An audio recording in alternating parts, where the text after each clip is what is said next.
Cheguei com a parte 2 da aula de literatura do Senhor das Moscas, de William Golding.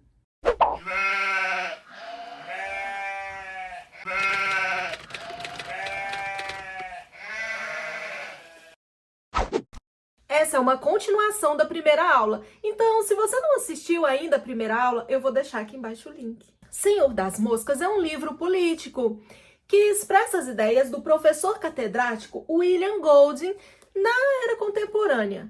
Essa idade contemporânea vai de 1954 até os dias atuais. William Golding nos convence, através de situações hipotéticas do governo da esquerda, dos vermelhos, que é representado pelo personagem Jack, e do governo de direita, representado pelo personagem Ralph, que a manipulação das mentes fracas e ignorantes se dá através de discursos vazios. Esses discursos mexem com o senso de justiça da população e também com as emoções. Esses discursos de convencimento que os governos esquerdistas fazem, segundo o pensamento crítico do autor, é ditadura disfarçada de militância. Ou seja, para o autor, governo de direita ou governo de esquerda é o mesmo balaio de gato. São moscas querendo poder. Para tudo! Virou chavinha agora? Senhor das Moscas, o deus Baal, dinheiro, poder, fama, arrogância, prestígio. Pega essa chave. Para o William Golding, a militância é a mesma ditadura. É uma ditadura velada, porque se trata de um governo absolutista, ou seja, o povo não tem voz. Já o governo da direita trata-se da ordem do direito. Então esse olhar dos vermelhos está todo distorcido, porque o governo da direita não tem nada a ver com ditadura. Na verdade, a ditadura é a própria militância dos esquerdistas. Então os esquerdistas se apropriam dessa mentira, chamando os governos da direita de ditadura simplesmente para justificar os seus saques, as barbáries, selvageria, roubar aquilo que é do outro, invadir propriedade privada. Isso eles fazem indevidamente. Isso é o que os governos da oposição, os vermelhos, fazem simplesmente pelo prazer da guerra. É Jack invadindo o acampamento de Ralph para saquear, para roubar o fogo, para se apropriar indevidamente do bem alheio, dos óculos do porquinho. Se vocês tivessem pedido, a gente teria dado, diz Ralph em resposta. Ou seja, foi uma guerra desnecessária. Foi puro prazer da guerra, foi pura maldade, foi puro orgulho. Foi manipulação ou não foi? Segundo o pensamento do autor, os governos da esquerda chamam os governos da direita de ditadura para justificar o quê? O prazer imediato, para convencer as mentes frágeis e ignorantes a cometerem a violência e lutar por um direito que eles não têm. Ou seja, eles não sabem nem o porquê estão lutando. Segundo o autor, essas pessoas que estão militando, elas não entendem nada de política, nem de relações públicas, nem de decoro, de etiqueta, de ética. Elas não entendem nada de regras sociais, elas quebram o protocolo, elas fazem bagunça, fazem baderna. Ou seja, se a direita prega a ordem e o progresso, os governos vermelhos pregam a desordem, a bagunça. O Jack manipula a mente dos pequenos através do medo, de uma falsa segurança, de uma promessa de carne. Manipula a mente através do crime. Ele promete matar um monstro e também manipula através do lazer. Então, ele planta na cabeça dos pequenos um ideal. É idealismo, algo que nunca se concretiza. Sempre no gerúndio, sempre fazendo, sempre buscando, um dia conseguiremos. Mas a vida real é outra coisa. Mas afinal de contas, quem são os verdadeiros monstros? Quem é mais perigoso do que o demônio Beelzebub? Beelzebub, o Senhor das Moscas. O escritor sobre a face do direito nos diz que o trabalho deve ser diário e a recompensa deve vir a longo prazo. Isso para não quebrar o país. Assim, o direito se faz garantido, eficaz e justo. Então, no livro, nós estamos no momento histórico da Segunda Guerra Mundial. De um lado, nós temos o comunismo. Do outro lado, nós temos o capitalismo. Este é o momento histórico atual das crianças que estavam na ilha. Enfim, relembrando, Jack é o líder comunista, Ralph o líder capitalista. A comuna saqueia e reparte, segundo William Golding. Eles comem, saciam o aqui e o agora, sem pensar no futuro. Eles não pensam a longo prazo. Enquanto a comuna divide igual entre todos, o capitalismo, cada um é recompensado pelo esforço do seu trabalho. Então, no comunismo, as pessoas, elas não são recompensadas pelo esforço do seu trabalho. Cada um ganha um teto igual, cada um ganha um valor X todo mês que o governo rouba de outros lugares e reparte uma pequena quantidade, ou seja, divide por igual. Ninguém cresce, todo mundo é nivelado. Já no capitalismo, as pessoas são estimuladas a se desenvolverem. Cada um vai estudar, vai buscar as suas melhores qualidades, as suas melhores habilidades, não é assim? Através da melhor habilidade, ele vai escolher uma profissão que se adapta melhor a ele e vai se desenvolver. Então, é o desenvolvimento pessoal. Quanto mais eu desenvolvo, quanto mais eu estudo, quanto mais eu ganho habilidades e começo a trabalhar na sociedade com essas habilidades, eu colho o fruto do meu trabalho. Então, eu cresço. É por isso que alguns crescem mais do que outros, simplesmente porque alguns se desenvolvem mais. No comunismo, não. É todo mundo igual. Então, a comuna não dá a chance de ninguém se desenvolver. Eu tenho um Estado absolutista que manda em tudo, né? Eles não defendem o Estado absolutista, chamam de outro nome, assim como chama a ditadura de militância, mas ninguém cresce, todo mundo é nivelado. E eles mantêm a população aqui, sempre abaixo do Estado, nunca acima. Já no capitalismo, eu sou livre para desenvolver minhas ideias. Então, eu não tenho a censura, eu posso estudar o que eu quero, eu posso buscar o que eu quero, eu posso abrir uma empresa se eu quiser, eu posso dar aulas se eu quiser. Então, eu escolho a minha profissão. Então, eu consigo me desenvolver. E com o meu desenvolvimento pessoal, eu colho o meu trabalho a longo prazo. Então, eu tenho fruto do suor do meu trabalho. Isso não acontece na comuna. Se eu não estudar, eu ganho o mesmo. E se eu estudar, se eu me tornar médico, eu ganho o mesmo. Não é assim, Cuba? Se eu me tornar advogada, eu ganho o mesmo do que a pessoa que não estudou. Então, não há o desenvolvimento pessoal. De novo, no capitalismo, as pessoas são estimuladas a plantar a semente para colher depois o fruto do seu trabalho. Então, eu planto a semente, eu rego, espero a árvore crescer e dar frutos e me alimento dos frutos. No comunismo, eu pego a semente, divido entre as pessoas e cada um come essa semente. Isso segundo o autor, prazer imediato. De novo, na ideia do autor, a comuna come a semente. O capitalismo planta a semente e espera a semente dar frutos, longo prazo. De novo, para a gente entender a ideia do autor e fechar aqui. Na comuna, come-se a semente.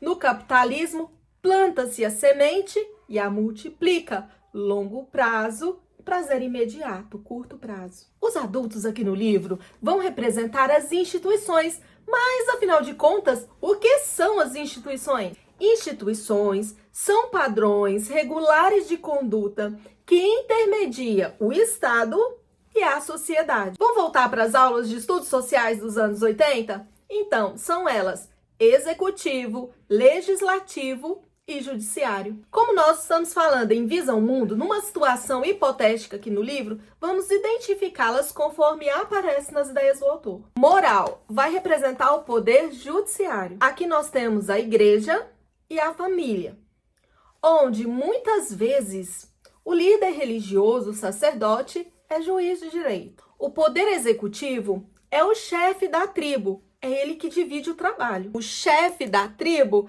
também é o Estado, sendo ele absoluto ou não. E o poder legislativo é a lei da partilha, da caça e dos frutos. Então, no sistema capitalista, isso futuramente levará ao acúmulo de riqueza, porque cada um pode colher aquilo que plantou. Vamos colocar isso da maneira mais simples, lá na hipótese da ilha, como colocou o autor. Uma criança recebe 3 frutas por justiça. Essa criança que recebeu 3 frutas vai comer 2 frutas e vai guardar uma.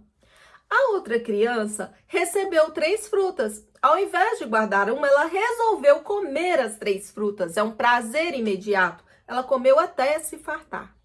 Então, mais tarde, ela vai sentir fome e ela chega na criança que tem uma fruta guardada e fala assim: olha, você me empresta essa uma frutinha que você guardou? E da próxima vez que a gente ganhar as 3 frutas, eu como uma e te devolvo 2. Eu te dou uma mais em dobro. Isso permite o acúmulo de riqueza. A criança, ela vai receber as 3 frutinhas, ela vai realmente comer só 2, ela vai ter uma frutinha guardada.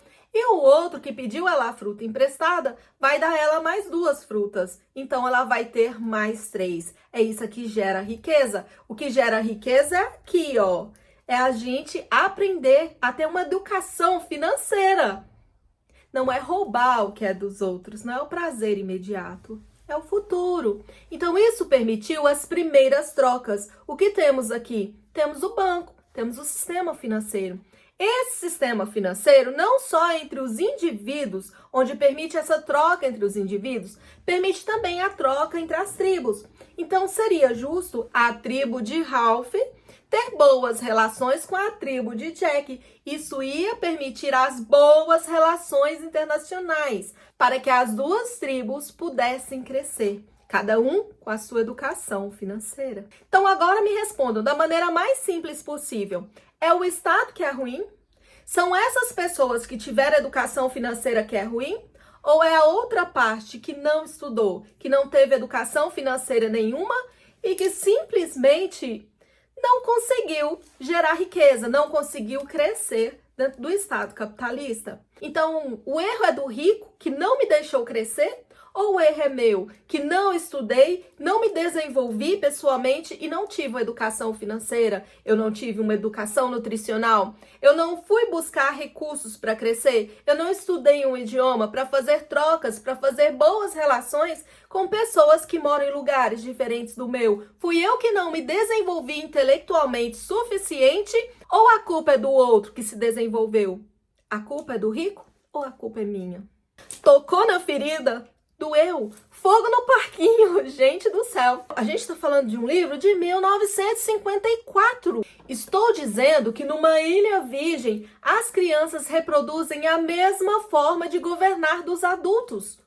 Ou seja, elas teriam a mesma civilização futura. Devagarinho, elas teriam a mesma civilização futura. Moral, temos a consciência do menino porquinho de um lado aconselhando Jack. Aqui nós temos a sabedoria, o pensamento crítico e filosófico. Então nós vemos que o Estado da direita, ele é aberto à educação, ele é aberto à discussão. Então ele não é ditador, não é castrador. O governo da direita não censura, está aberto a novas opiniões. Tanto é que muitos políticos estudam filosofia com os melhores. No outro lado, na tribo de Jack, nós temos o poder da igreja.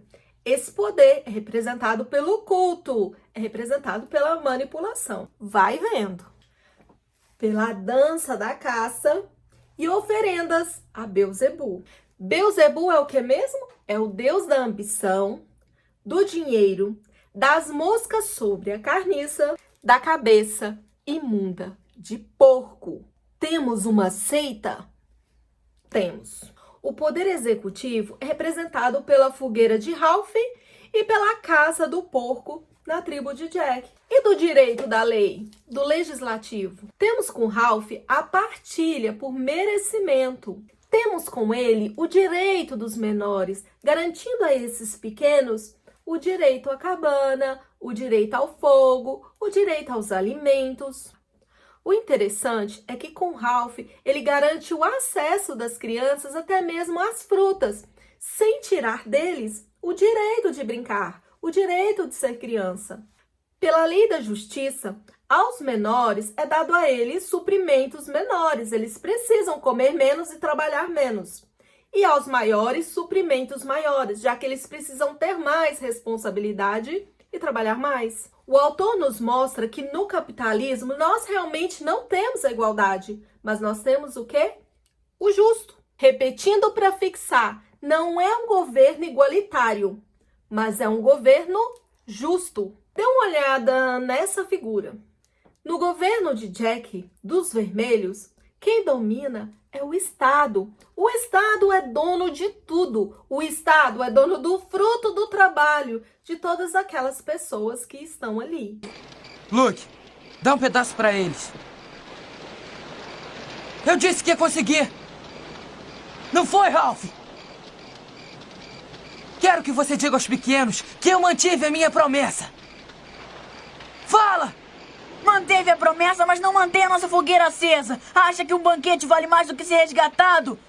Nós temos que ficar unidos. Concordo! Você pode se unir a nós e comer o quanto quiser. Não queremos a sua carne. Ah, é? Então pra que vieram aqui? Viemos tentar fazer você ter consciência. Você não está com a concha. O que você diz não vale nada. A concha está no acampamento e ela vai ficar lá. Qual é o problema, Leitãozinho? Ficou com medo de trazer a concha? De qualquer maneira, a concha não quer dizer mais nada. Dona Para com Leitoa, isso! ninguém aqui tá interessado na sua troca de concha. Pega o seu amigo banhudo e cai fora. Chega de carne pra vocês. Vamos lá, caçadores! Roger é um porco! Então esse estado faz como o Jack fez. Coloca a comida toda nas folhas de bananeira e dá o grito. A comida do primeiro que pegar! A comida está pronta! Entende? O estado propaga o comam até fartar e todo mundo enche a barriga ao máximo. Voracidade. Olha de novo essa figura. Capitalismo, o suficiente e cada um ganha segundo o esforço do seu trabalho. Comunismo, voracidade. Eu como até fartar e quando eu não tenho, eu me acho no direito de pegar daquele que tem. Igualdade e não troca justa. Olha de novo essa figura. Dar o mesmo banco para todos não é justiça, porque nem todos crescem. Os maiores verão do outro lado com sobra, mas os menores não. Das relações internacionais. Quando quebra-se o protocolo político, quando não se respeita as leis, por exemplo, a ONU, as outras organizações de relações internacionais, o protocolo de comportamento entre presidentes. No popular, quando a primeira-dama e o presidente não respeita o protocolo, ele está invadindo o espaço do outro, a cultura do próximo. Por ignorância e selvageria, como o Jack invadiu a tribo do Ralph. Na comuna não existe protocolo, porque eles não têm consciência, sabedoria, eles não guardam a ética, não respeitam as leis, eles não têm educação, segundo o autor, abafa. Isso é porque eles são mente ignorantes, eles não estudaram política, eles não estudaram filosofia, então eles não cultivaram as virtudes, o conhecimento que o menino porquinho tinha. É fogo! É, conseguimos! Fogo! Eles são selvagens, sem escolaridade, sem instrução alguma. Eles são os meninos pequenos que querem se mostrar, querem aparecer, querem ser líderes, mas estes não têm nenhum preparo para isso. Isso é o autor que está falando, lá em 1900, e lá vai bolinha do Guaraná durante a Guerra Fria. Hã? Soou tão atual. Pois é. Mas, Aya, onde é que aparecem as boas relações internacionais no livro? É a comunicação. As boas relações entre uma tribo e outra. Só que isso só acontece por parte de Ralph, o do governo da direita. É que o Ralph tem a partilha justa. Ele tem um fogo para todos. Assim ele consegue ter boas relações. Ele tem um senso de justiça, de ética, de moral, de filosofia, onde nessas relações elas podem beneficiar as duas tribos. O fogo representa o conhecimento, a iluminação, você pode chamar de educação. todos os sentidos. Dentro do livro, aí vem o spoiler. Quando tudo acaba, quem é que está mais preparado para intermediar os adultos que chegam? O selvagem sem disciplina? O caos? Ou a ordem? Ou aquele que tem boas relações internacionais? Ralph? Jack? Bora abordar a frente filosófica da filosofia do direito. Eu sei que você nunca aprofundou uma leitura como a gente está fazendo nesse projeto agora. Então não esqueça, corre e já se inscreva aqui no canal para não perder as próximas aulas de literatura com essas imersões dentro do livro. Na época do autor, nós tínhamos 3 abordagens. 2 sobre o estado de natureza do homem. Ou seja, nós tínhamos a ideia de 3 pensadores livres: Rousseau, Hobbes e Locke. Afinal de contas, o que é o estado de natureza? É um conceito político-filosófico em que descreve uma situação hipotética. Não há governo, leis ou autoridade centrada. Só há a minha intuição, o meu estado de natureza do ser. Daí nós temos a ideia de Rousseau, que diz que todo homem nasce bom. É a sociedade que os corrompe. Bom selvagem. Já ouviu esse termo? Com Thomas Hobbes, nós temos a ideia de que o homem é mau por natureza. O homem é o lobo do próprio homem. Com John Locke, nós temos a seguinte ideia: o estado de natureza não é uma guerra de todos contra todos. Todo homem nasce ignorante, como qualquer animal da floresta. Isso não significa criar as próprias leis, porque já há uma lei natural, existe essa lei natural, a lei da floresta, a lei da ilha, a lei da natureza. Por exemplo, não se pode dominar a luz do sol, nem o nosso tempo de vida na Terra. O que isso implica? Implica que, segundo as ideias de Locke, todo ser vivo, desde o nascimento, possui direitos naturais garantidos. Direito à vida, direito à instituição, direito à educação.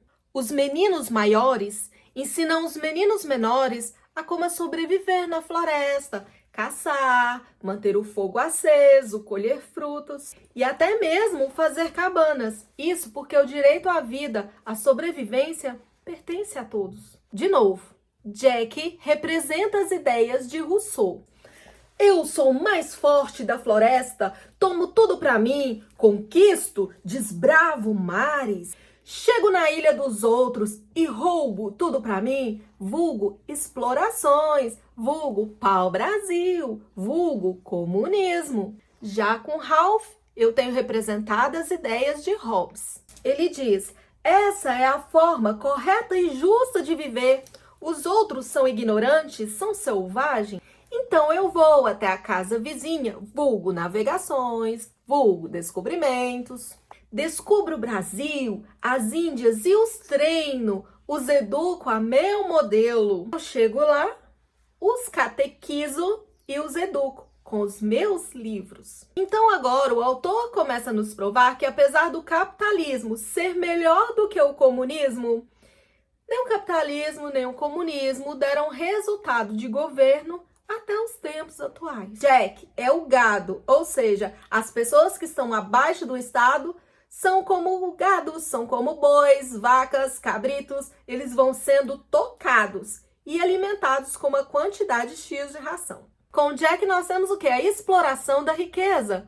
Pois aquele que está acima, o estado absoluto, ele come o gado, né? Ele retira a lã, ele retira a carne, ele retira o leite do gado e tudo aquilo que o gado produz é de quem? Do Estado. Com Ralph, capitalismo, eu tenho a ideia de civilização. Civilização de quem? Dos índios, dos selvagens, dos ignorantes. É o meu pensamento imposto sobre o outro como certo. Mas isso ainda não é ditadura. Porque o outro tem direito de expressão. Só é ditadura quando o outro não tem direito de expressão. O capitalismo está aberto a ouvir novas ideias. Cada um pode falar aquilo que pensa.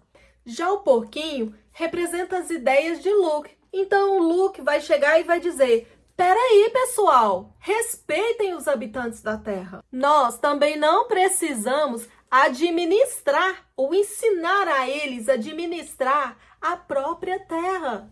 Nós não precisamos saqueá-los, apenas respeitá-los e aprender a conviver com eles. Ao invés de eu roubar a terra do próximo ou ensinar a ele a administrar ou administrar aquela terra para ele, o que eu posso fazer? Trocas justas. A troca é justa quando é para o bem dos dois lados, para o bem de todos. Temos uma cutucada nas navegações da Rainha Vitória? Ah, com certeza temos. A hipótese do estado de natureza. Os meninos estão sozinhos na ilha. E não há quem os regule, quem os conduza. Não há um Deus punitivo que os orienta a não matar. Não existe família, a não ser por Sam e Eric, os irmãos gêmeos, Sam e Eric. Então, não há valores sendo passados de pai para filhos. Sam e Eric são dois irmãos gêmeos, mas nessa história eles são vistos como se fosse uma pessoa só, Sam e Eric. E por mais curioso que seja, também não há ideia de pátria. Porque a ilha não é a casa dos meninos. Esses meninos são meninos ingleses. Eles pertencem a outro lugar, pertencem à Inglaterra. É por isso que no livro eles ficam constantemente repetindo: tudo é para o bem de todo, nós somos ingleses, nós somos civilizados. Vocês ouviram isso em outra parte, não é? Foi alardeado pelo autor da Ilha de Coral. Nós ingleses somos a lei. O crème de la sociedade. A nata da sociedade, os soberanos. William Gold responde ao escritor da Ilha de Coral dizendo: não há lei, porque a sua lei inglesa não é natural e também não é justa para todos. É apenas arrogância e cobiça, como as moças na carniça dos despojos e sangue da guerra. E é por isso que não há paz. É aqui que o autor alfineta os vermelhos dizendo: sem Deus, pátria e família, não existe lei, não existe paz, só existe barbárie. Deus, pátria e família são as instituições, para quem não entendeu. Ou seja, na comuna eu tenho ou não tenho o Estado absoluto? O Estado falando diretamente com o povo, o Estado como uma seita. No capitalismo eu tenho o Estado e as instituições que intermediam com a população. Eu tenho o Deus, pátria e família. Eu tenho as instituições. Então eu tenho uma ditadura no capitalismo? Não, eu não tenho. Então, eu tenho uma ditadura no comunismo? Eu tenho, porque eu nego as instituições. Eu mando direto no povo. Dá uma olhada na bandeira do Brasil.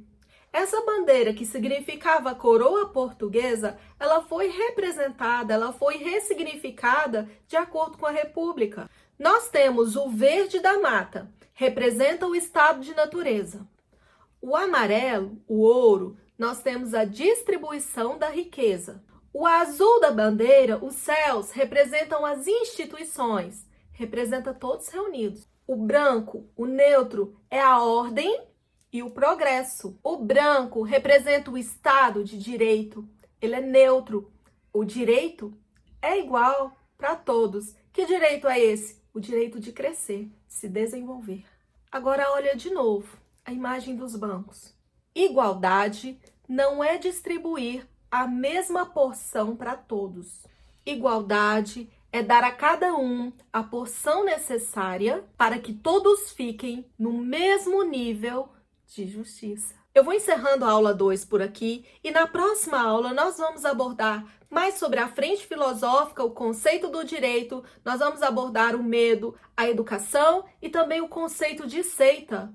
A manipulação utilizada pelos vermelhos. Este livro é um livro de demasiada importância, porque ele reflete os conceitos atuais. Então, convém que a gente retire dele o máximo de conhecimento possível que a gente conseguir. Isso porque o pensador William Gold nos mostra que quem não governa a si mesmo e por si mesmo será governado por qualquer um.